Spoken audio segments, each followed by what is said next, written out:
ವಿನಯ್ ಗೌಡ ರಜತ್ಗೆ ರೀಲ್ಸ್ನ ಸಂಕಷ್ಟ ಇನ್ನೂ ತಪ್ಪಿಲ್ಲ. ಸದ್ಯ ಜಾಮೀನಿನ ಮೇಲೆ ರಿಲೀಸ್ ಆದ್ರೂ ಕೂಡ ಕಂಟಕ ಮಾತ್ರ ಅವರನ್ನ ಇನ್ನೂ ಬಿಟ್ಟಿಲ್ಲ. ಯಾಕಂದ್ರೆ ರೀಲ್ಸ್ಗೆ ಬಳಸಿದಂತಹ ರಿಯಲ್ ಮಚ್ಚು ಇನ್ನೂ ಕೂಡ ಪತ್ತೆಯಾಗಿಲ್ಲ. ಹೀಗಾಗಿ ಸಾಕ್ಷ್ಯ ನಾಶ ಸೆಕ್ಷನ್ ಅಡಿ ಚಾರ್ಜ್ ಶೀಟ್ ಸಲ್ಲಿಕೆ ಮಾಡೋದಕ್ಕೆ ಪೊಲೀಸರು ಸಿದ್ಧತೆ ಮಾಡಿಕೊಂಡಿದ್ದಾರೆ.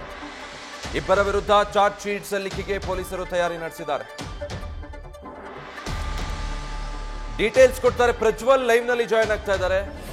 ಪ್ರಜ್ವಲ್, ಇದು ಇಷ್ಟು ದೊಡ್ಡದಾಗಬಹುದು ಅಥವಾ ಮೇಲಿಂದ ಮೇಲೆ ಸಂಕಷ್ಟ ಬರಬಹುದು ಅನ್ನೋದು ಅರಿವಿತ್ತೋ ಇರ್ಲಿಲ್ವೋ, ರೀಲ್ಸ್ ಅಂತೂ ಮಾಡಿದ್ದಾರೆ. ಬಟ್ ಸಾಕ್ಷ್ಯ ನಾಶ ಅಂತ ಚಾರ್ಜ್ ಶೀಟ್ ಸಲ್ಲಿಕೆ ಮಾಡಿದ್ರೆ ಇನ್ನೂ ದೊಡ್ಡ ಸಂಕಷ್ಟ ಎದುರಾಗಬಹುದಾ ಈ ಇಬ್ಬರು ಕಲಾವಿದರಿಗೆ? ಖಂಡಿತವಾಗಿಯೂ ಕೂಡ ವಿಜಯ್, ಯಾಕೆ ಅಂತ ಹೇಳಿದ್ರೆ ರಜತ್ ಮತ್ತೆ ವಿನಯ್ ಏನಿರ್ತಾರೆ ಅವರಿಬ್ರು ಕೂಡ ರೀಲ್ಸ್ ಅನ್ನ ಮಾಡಿರ್ತಾರೆ. ಆರ್ಮ್ಸ್ ಆಕ್ಟ್ ನಡೆಯಲ್ಲಿ ಪೊಲೀಸರು ಕೂಡ ಸುಮೋಟೋ ಪ್ರಕರಣವನ್ನು ದಾಖಲಿಸಿಕೊಂಡು ಇಬ್ಬರು ಆರೋಪಿಗಳನ್ನ ಬಂಧಿಸಿರ್ತಾರೆ.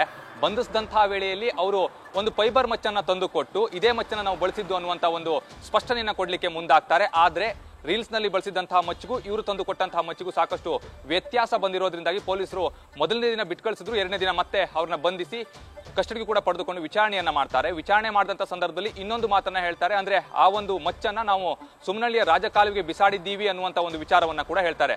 ಮೊದಲು ಪೊಲೀಸರು ಕರೆದಂತಹ ಸಂದರ್ಭದಲ್ಲಿ ಅದು ಸೆಟ್ ಪ್ರಾಪರ್ಟಿ, ನಾವು ಯಾವುದೇ ಕಾರಣ ಕೂಡ ಅಂದ್ರೆ ಒರಿಜಿನಲ್ ಮಚ್ಚನ್ನ ನಾವು ಬಳಸಿಲ್ಲ ಅನ್ನುವಂಥದ್ದನ್ನು ಕೂಡ ಅವರು ಸ್ಪಷ್ಟನೆ ಕೊಡುವಂತ ಕೆಲಸವನ್ನ ಮಾಡ್ತಾರೆ. ಪೊಲೀಸರು ವಿಚಾರಣೆಯನ್ನ ಮುಂದುವರೆಸಿದಂತ ವೇಳೆಯಲ್ಲಿ ಒಂದು ಅಂಶ ಮಾತ್ರ ಸ್ಪಷ್ಟವಾಗುತ್ತೆ. ಆ ಒಂದು ಮಚ್ಚೇನಿದೆ ಅದು ಮಿಸ್ಸಿಂಗ್ ಆಗಿದೆ, ಅದು ಇನ್ನೂ ಕೂಡ ಸಿಕ್ಕಿಲ್ಲ. ಹಾಗಾಗಿ ಪೊಲೀಸರು ಕೂಡ ಸಾಕ್ಷಿ ನಾಶದ ಅಡಿಯಲ್ಲಿ ಪ್ರಕರಣವನ್ನು ದಾಖಲಿಸಲಿಕ್ಕೆ ಈಗಾಗಲೇ ಮುಂದಾಗಿರುವಂತದ್ದು. ಚಾರ್ಜ್ ಶೀಟ್ ನಲ್ಲಿ ಅದನ್ನ ಕೂಡ ಉಲ್ಲೇಖವನ್ನ ಮಾಡ್ತಾರೆ. ಯಾಕೆ ಅಂತ ಹೇಳಿದ್ರೆ ಪೊಲೀಸರ ತನಿಖೆಯ ದಿಕ್ಕನ್ನು ತಪ್ಪಿಸುವಂತ ಒಂದು ಕೆಲಸವನ್ನ ಕೂಡ ಇವರಿಬ್ರು ಮಾಡಿದ್ದಾರೆ. ಹಾಗೆ ಅಲ್ಲದೆ ಫೈಬರ್ ಮಚ್ಚನ್ನು ತಂದುಕೊಟ್ಟು ಅದು ಇದೇ ಮಚ್ಚನ್ನು ನಾವು ಬಳಸಿದ್ದು ಅನ್ನುವಂತ ಒಂದು ಸಮರ್ಥನೆಯನ್ನ ಮಾಡ್ಲಿಕ್ಕೂ ಕೂಡ ಇವರು ಮುಂದಾಗ್ತಾರೆ. ಅನಂತರದಲ್ಲಿ ಇದು ಸೆಟ್ ಪ್ರಾಪರ್ಟಿ, ಅದನ್ನ ಬೇರೆಯವರು ಯಾರೋ ತಂದು ಕೊಟ್ಟಿದ್ದು, ಈಗ ನಾವು ಅದನ್ನ ಹುಡುಕಿಸುವಂತ ಒಂದು ಪ್ರಯತ್ನವನ್ನ ಮಾಡ್ತಾ ಇದ್ದೀವಿ, ಅದ್ರ ಬಗ್ಗೆ ಕೂಡ ಈಗಾಗಲೇ ಮಾತುಕತೆಯನ್ನ ಮಾಡಿದ್ದೀವಿ ಅನ್ನುವಂತ ಒಂದು ವಿಡಿಯೋ ಬೈಟ್ ಅನ್ನ ಕೂಡ ಕಳುಹಿಸಿ ಕೊಡ್ತಾರೆ.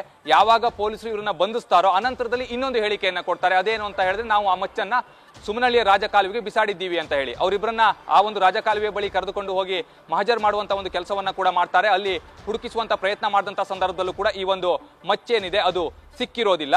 ಹಾಗಾಗಿ ಈಗ ಇವರು ಕೊಟ್ಟಿರುವಂತಹ ಫೈಬರ್ ಮಚ್ಚನ್ನು FSL ಗೆ ಕಳುಹಿಸುವಂತ ಒಂದು ಕೆಲಸವನ್ನ ಮಾಡಿದ್ದಾರೆ. ಅಂದ್ರೆ ರೀಲ್ಸ್ ನಲ್ಲಿ ಬಳಸಿರುವಂತಹ ಮಚ್ಚು ಮತ್ತೆ ಇವರು ಕೊಟ್ಟಿರುವಂತಹ ಒಂದು ಮಚ್ಚೇನಿದೆ ಅದರಲ್ಲಿರುವಂತಹ ವ್ಯತ್ಯಾಸಗಳೇನು ಅನ್ನೋದ್ರ ಬಗ್ಗೆ ಕೂಡ ರಿಪೋರ್ಟ್ ಅನ್ನ ಪಡೆಯಲಿಕ್ಕೆ ಮುಂದಾಗಿರುವಂತದ್ದು. ಆ ಒಂದು ರಿಪೋರ್ಟ್ ಬಂದ ತಕ್ಷಣದಲ್ಲಿ ಚಾರ್ಜ್ ಶೀಟ್ ಅನ್ನು ಸಲ್ಲಿಸಲಿಕ್ಕೂ ಕೂಡ ಪೊಲೀಸರು ಮುಂದಾಗ್ತಾರೆ. ಯಾಕೆ ಅಂತ ಹೇಳಿದ್ರೆ ಇಲ್ಲಿ ಆ ಒಂದು ಬಳಸಿದಂತ ಮಚ್ಚು ಸಿಗದೇ ಇರೋದ್ರಿಂದಾಗಿ ಸಾಕ್ಷಿ ನಾಶ ಆಗಿದೆ ಅನ್ನುವಂತ ಒಂದು ವಿಚಾರವನ್ನ ಉಲ್ಲೇಖಿಸಿ ಇಲ್ಲಿ ಚಾರ್ಜ್ ಶೀಟ್ ಅನ್ನು ಸಲ್ಲಿಸ್ತಾರೆ. ಆ ರೀತಿ ಚಾರ್ಜ್ ಶೀಟ್ ಸಲ್ಲಿಸದೇ ಆಗಿದ್ರೆ ಖಂಡಿತವಾಗಿಯೂ ಕೂಡ ರಜತ್ ಮತ್ತೆ ವಿನಯ್ಗೆ ಸಂಕಷ್ಟ ಅನ್ನುವಂಥದ್ದು ಎದುರಾಗೇ ಆಗುತ್ತೆ. ಯಾಕೆ ಅಂತ ಹೇಳಿದ್ರೆ ನೀವು ರೀಲ್ಸ್ ಮಾಡಿದಂತ ಮಚ್ಚನ್ನು ತಂದು ಕೊಡಬೇಕಾಗುತ್ತೆ. ಅಷ್ಟೇ ಅಲ್ಲದೆ ಪೊಲೀಸರ ತನಿಖೆಯ ದಾರಿ ತಪ್ಪಿಸುವಂತ ಒಂದು ಪ್ರಯತ್ನ ಮಾಡಿರೋದ್ರಿಂದಾಗಿ ಅದಕ್ಕೂ ಕೂಡ ನೀವು ಶಿಕ್ಷೆ ಅಲ್ಲಿಗೆ ಈಗ ನಾವು ಬಳಸಿದ್ದು ನಿಜವಾದ ಮಚ್ಚೆ ಅನ್ನೋದನ್ನ ಹೇಳಿಕೆ ಮೂಲಕ ಒಪ್ಕೊಂಡಿದ್ದಾರೆ ಇಬ್ರು ಆರೋಪಿಗಳು. ಜೊತೆಗೆ ಒಂದ್ ವೇಳೆ ಆ ಮಚ್ಚು ಸಿಗಲಿಲ್ಲ ಅಂತಾದ್ರೆ ಆಗ್ಲೂ ಕೂಡ ಆರ್ಮ್ಸ್ ಆಕ್ಟ್ ಅಡಿಯಲ್ಲೇ ಈ ಪ್ರಕರಣ ದಾಖಲಿಸಿದಕ್ಕೆ ಸಾಧ್ಯ ಆಗುತ್ತಾ?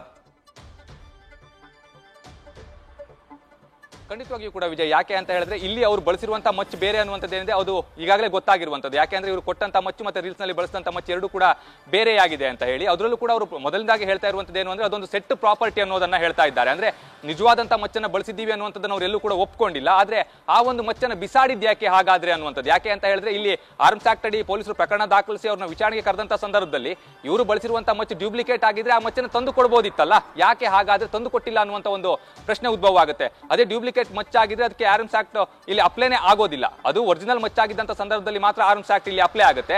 ಆ ಒಂದು ನಿಟ್ಟಿನಲ್ಲಿ ಅವರೇನಾದ್ರೂ ಡ್ಯೂಪ್ಲಿಕೇಟ್ ಮಚ್ಚನ್ನ ಬಳಸಿದ್ದೇ ಆಗಿದ್ರೆ ಅದನ್ನ ತಂದು ಕೊಡಬಹುದಾಗಿತ್ತು. ಪೊಲೀಸರ ಮುಂದೆ ತಂದಿಟ್ಟು ಇದೇ ಮಚ್ಚನ್ನ ನಾವು ಬಳಸಿದ್ದು, ಇದು ಡ್ಯೂಪ್ಲಿಕೇಟ್ ಮಚ್ಚು, ಇದು ಫೈಬರ್ ಮಚ್ಚು ಅಂತ ಹೇಳಿ ಅವರು ಸಮರ್ಥನೆ ಮಾಡಬಹುದಾಗಿತ್ತು. ಆದ್ರೆ ಆ ಕೆಲಸಕ್ಕೆ ಅವರು ಮುಂದಾಗಿಲ್ಲ. ಒಂದು ಮಚ್ಚನ್ನ ಬಿಸಾಡಿದ್ದೀವಿ ಅನ್ನುವಂತ ಒಂದು ಸ್ಟೇಟ್ಮೆಂಟ್ ಅನ್ನ ಕೊಟ್ಟಿರೋದ್ರಿಂದಾಗಿ ಇಲ್ಲಿ ಸಂಕಷ್ಟ ಅನ್ನುವಂಥದ್ದು ಎದುರಾಗುತ್ತೆ. ಯಾಕೆ ಅಂತ ಹೇಳಿದ್ರೆ ಆ ಸಂದರ್ಭದಲ್ಲಿ ಆರ್ಮ್ಸ್ ಆಕ್ಟ್ ಅಪ್ಲೈ ಆಗೇ ಆಗುತ್ತೆ. ಯಾಕೆ ಅಂತ ಹೇಳಿದ್ರೆ ಇವರು ಅಂದ್ರೆ ಆ ಒಂದು ಒರಿಜಿನಲ್ ಮಚ್ಚನ್ನ ತಂದು ಕೊಟ್ಟಿರೋದಿಲ್ಲ. ಹಾಗಾಗಿ ಇದನ್ನ ಒರಿಜಿನಲ್ ಮಚ್ಚು ಅನ್ನೋ ರೀತಿಯಲ್ಲಿ ಕನ್ಸಿಡರ್ ಮಾಡಬೇಕಾಗುತ್ತೆ.